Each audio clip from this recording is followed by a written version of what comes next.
Hai guys, ketemu lagi bersama saya Rena Yulia di channel Dosen Kece. Sesi ini saya akan menyampaikan tentang hukum pidana khusus, yaitu tentang Undang-Undang Pornografi. Nah lo, Undang-Undang nomor 44 tahun 2008 tentang pornografi. Undang-Undang nomor 44 tahun 2008 tentang pornografi.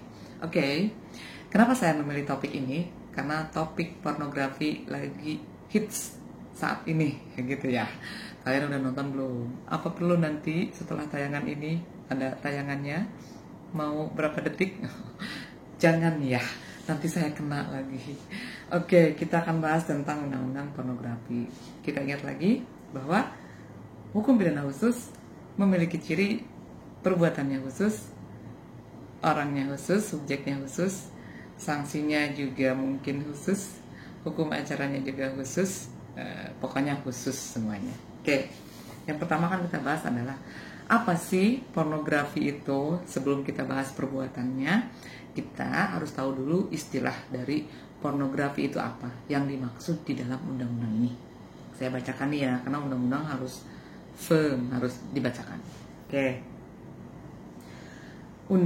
pornografi adalah gambar, sketsa, ilustrasi, foto, tulisan, suara, bunyi, gambar bergerak, animasi, kartun, percakapan, gerak tubuh, atau bentuk pesan lainnya melalui berbagai bentuk media komunikasi dan atau pertunjukan di muka umum yang memuat kecabulan atau eksploitasi seksual yang melanggar norma kesusilaan dalam masyarakat. Nah, itu pengertian dari istilah pornografi yang diatur di dalam undang-undang pornografi. Nah, dari istilah tadi kita bisa tahu apa aja sih yang masuk kategori pornografi, kan gitu. Jadinya kan jadi tahu, oh berarti mau gambar, mau sketsa, mau ilustrasi, mau kartun, mau gerak tubuh, mau bentuk pesan, tapi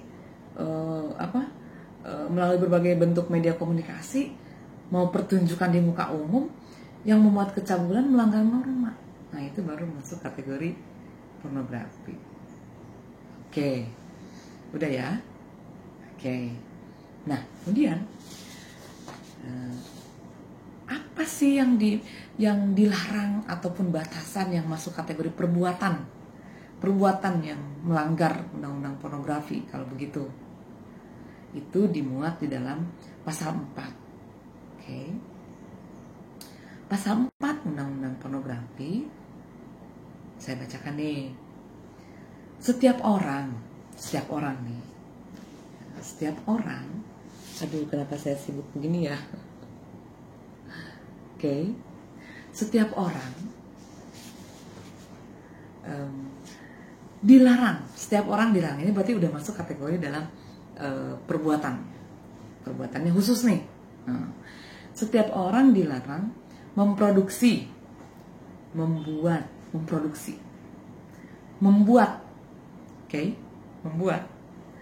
memperbanyak, menggandakan, menyebarluaskan, menyiarkan, menyiarkan, mengimpor, mengekspor, menawarkan, menawarkan, memperjualbelikan, menyewakan, atau menyediakan pornografi. Pornografi yang tadi pornografi yang tadi itu yang saya sebutin. Jadi barusan udah saya sebutkan membuat, memproduksi dan sebagainya yang secara eksplisit memuat persenggamaan, termasuk persenggamaan yang menyimpang, berarti dilarang. kekerasan seksual,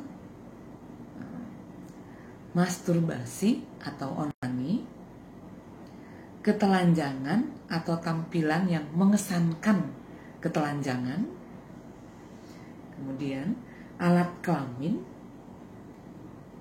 pornografi anak. Nah, itu pasal 4. Ayo, setiap orang dilarang memproduksi, membuat. Nah, yang lagi rame kategorinya apa ya? Kalau dia membuat, kan dia rekam sendiri, berarti dia membuat dong. Nah, kita lihat penjelasan pasal 4 ayat 1. Yang dimaksud membuat adalah tidak termasuk untuk dirinya sendiri dan kepentingan sendiri. Jadi, penjelasan pasal 4 ayat 1 menyebutkan bahwa yang dimaksud membuat itu tidak termasuk untuk dirinya sendiri dan kepentingan sendiri. Nah, loh, ini kan dibuat untuk dirinya sendiri, bukan untuk disebarluaskan, bukan untuk diperjualbelikan, bukan untuk diperbanyak dan lain-lain. Berarti dia masuk kategori apa enggak? Karena dia membuat, tapi untuk kepentingan diri sendiri. Kira-kira kita bisa nggak mengatakan kalau dia udah membuat, kemudian nanti bisa dimungkinkan tersebar, apakah masuk kategori lalai nggak, atau kesengajaan dengan sadar kemungkinan nggak sih, dengan sadar kepastian nggak sih kalau HP-nya hilang nanti orang bisa menemukan itu gambar bergerak. Itu maksudnya kategori apa? Gambar bergerak? Suara? Animasi jangan-jangan? Atau kartun? Oke. Kemudian yang dimaksud persenggamaan menyimpang di pasal 4 ini, pasal 4 ayat 1 ini adalah persenggamaan atau aktivitas seksual lainnya dengan mayat, binatang, oral seks, anal seks, lesbian, dan homoseksual. Gitu.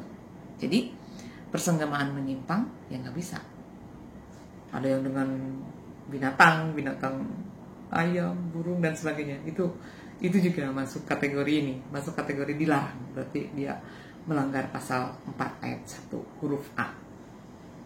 Kemudian yang huruf B, kekerasan seksual. Nah, kekerasan seksual ini antara lain persenggamaan yang didahului dengan tindakan kekerasan, penganiayaan, atau mencabuli dengan paksaan atau pemerkosaan. Nah, ini nggak boleh. Jadi misalnya membuat konten yang isinya adalah kekerasan seksual. Nah, itu nggak boleh. Diawali dengan paksaan, penganiayaan, pemerkosaan. Itu nggak boleh. Ada orang diperkosa terus divideoin, diupload. Nah, itu berarti itu masuk kategori pasal 4. Kemudian masturbasi udah jelas ya, penjelasan sudah jelas. Kemudian tadi ada ketelanjangan atau tampilan yang mengesankan ketelanjangan. Yang dimaksud dengan mengesankan ketelanjangan adalah suatu kondisi seseorang yang menggunakan penutup tubuh tetapi masih menampakkan alat kelamin secara eksplisit. Dia pakai penutup tubuh tapi menampakkan alat kelamin secara eksplisit, secara jelas. Berarti contoh bajunya nerawang gitu ya. Atau bajunya nyeplak, tuh masih nyeplak tuh kalau kayak habis kehujanan nyeplak semua. Nah, itu juga dianggap masuk ke pelanggaran pasal 4. Jadi hati-hati ya. Nah itu salah satu larangan yang ada di dalam Undang-Undang Pornografi pasal 4 ayat 1. Ayat 2-nya, setiap orang dilarang menyediakan jasa pornografi. Nah, kalau ini kan jasa pornografi ya, menyajikan secara eksplisit ketelanjangan, ya penari-penari striptease gitu misalnya, menyajikan secara eksplisit alat kelamin gitu kan. mengeksploitasi atau memamerkan aktivitas seksual, menawarkan atau mengiklankan layanan seksual gitu. Ini jasa, kalau ini jasa pornografi. Tapi biasanya kita kan lebih cenderung kepada setiap orang yang dilarang. Nah, siapa subjek yang khusus di dalam undang-undang pornografi? Ternyata subjek di dalam undang-undang pornografi itu bisa orang, bisa juga badan hukum. Karena tadi ada bisa memproduksi, kemudian ada jasa pornografi juga. Kalau jasa pornografi kan bisa disediakan oleh orang, bisa juga oleh badan hukum atau korporasi. Nah, kemudian bagaimana sih hukum acaranya? Nah, di sini penyidikan, penuntutan, dan pemeriksaan di sidang pengadilan terhadap pelanggaran pornografi dilaksanakan berdasarkan undang-undang tentang hukum acara pidana, kecuali ditentukan lain dalam undang-undang ini. Jadi, hukum acaranya mengikuti hukum acara pidana. Tetapi hal yang khususnya adalah karena pornografi ini beririsan ataupun dia ini mengikuti perkembangan zaman tentang teknologi informasi, maka ada alat bukti dalam perkara tindak pidana pornografi itu meliputi dalam undang-undang hukum acara pidana juga tidak terbatas pada barang yang memuat tulisan atau gambar dalam bentuk cetakan atau bukan cetakan, baik elektronik, optik maupun bentuk penyimpanan data lainnya. Dan data yang tersimpan dalam jaringan internet dan saluran komunikasi lainnya itu bisa menjadi alat bukti gitu. Dan untuk mengakses untuk kepentingan penyidikan, maka penyidik berwenang membuka akses, memeriksa, membuat salinan data elektronik yang tersimpan dalam file komputer, jaringan internet, media optik, serta bentuk penyimpanan data lainnya. Gitu. Jadi hal-hal yang khusus di dalam undang-undang pornografi ini terkait dengan hukum acaranya itu berkaitan dengan alat-alat bukti yang sifatnya memang elektronik juga. Bagaimana tentang ketentuan pidana atau pidananya tadi? Nah, tentang pidananya, ketentuan pidana undang-undang pornografi itu diatur dalam pasal 29 dan seterusnya. Itu mengatur pasal 29, saya bacakan.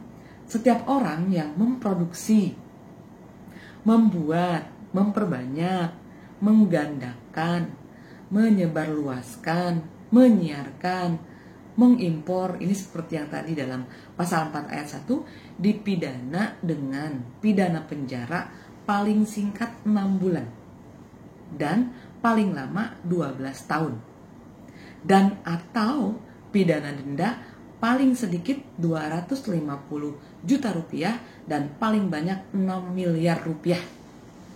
Jadi dia berarti menganut sistem sanksinya minimal dan maksimal.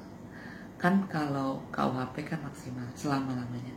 Untuk pornografi dia minimal 6 bulan, paling lama 12 tahun. Dan atau denda minimal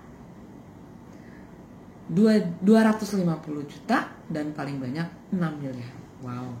Jadi kalau ada orang yang memproduksi, membuat, nah itu bisa kena pidana penjara dan pidana denda.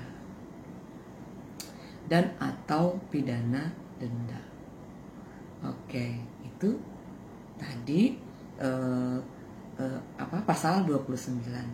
Kemudian pasal 30-nya, setiap orang yang menyediakan jasa pornografi yang tadi saya sebutkan pasal 4 ayat 2 itu pidana penjara paling singkat 6 bulan dan paling lama 6 tahun.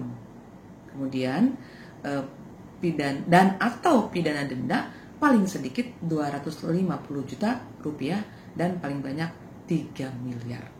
Jadi menyediakan jasa produksi, tuntutannya, ancaman pidananya lebih ringan dibanding pasal 4 ayat 1. Membuat, memproduksi, memperbanyak, Nah, dibanding itu. Pasal 32 menyebutkan bahwa setiap orang yang memperdengarkan, mempertontonkan, memanfaatkan, memiliki, menyimpan produk pornografi itu bisa dipidana dengan pidana penjara paling lama 4 tahun dan atau pidana denda paling banyak 2 miliar. Nah, produk pornografi itu yang dimaksud adalah yang ada di dalam pasal 4 ayat 1 tadi, yaitu konten-konten yang mengandung kekerasan seksual gitu ya. Kemudian tadi persenggamaan yang menyimpang gitu ya. Kemudian apalagi tadi masturbasi, onani. Nah, itu sebetulnya bisa kena pasal 32 dalam undang-undang pornografi ini, kecuali diberikan kewenangan oleh peraturan perundang-undangan gitu. Jadi kalau dia punya kewenangan untuk memiliki muatan pornografi yang seperti tadi saya sebutkan, dia maka tidak dapat dikenai pasal 32 ini. Nah, dalam penjelasan pasal 6 disebutkan bahwa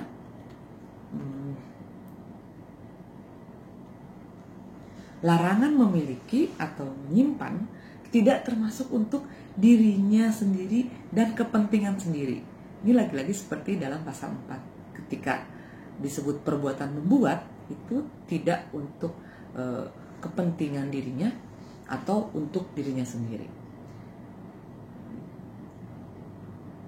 Jadi kalau begitu kita boleh membuat. Jadi kalau membuat pornografi untuk kepentingan diri sendiri atau untuk dirinya sendiri tidak masuk kategori dilarang menurut pasal 29. Lihat penjelasan pasal 4 ayat 1. Termasuk ketika memiliki ataupun menyimpan untuk diri sendiri atau untuk kepentingan sendiri, itu juga tidak masuk kategori dilarang atau bukan larangan. Larangan itu tidak larangan itu tidak termasuk pada gitu bahasa undang-undangnya. Nah, menurut teman-teman dengan kasus yang sekarang lagi heboh, ada orang yang membuat pornografi, konten pornografi, melanggar kesusilaan, aktivitas seksual itu, tapi kemudian tersebar, padahal dia membuat untuk dirinya sendiri dan untuk kepentingan sendiri. Apakah itu bisa masuk kategori dilarang atau kategori kejahatan pornografi, atau seperti apa pendapat teman-teman? Silahkan untuk menulis di kolom komentar ya. Guys, sampai di sini dulu kuliah tindak pidana khusus tentang kejahatan pornografi. Kita ketemu lagi di topik-topik khusus lainnya. Terima kasih sudah menyimak sampai akhir. Wassalamualaikum warahmatullahi wabarakatuh. Salam sehat.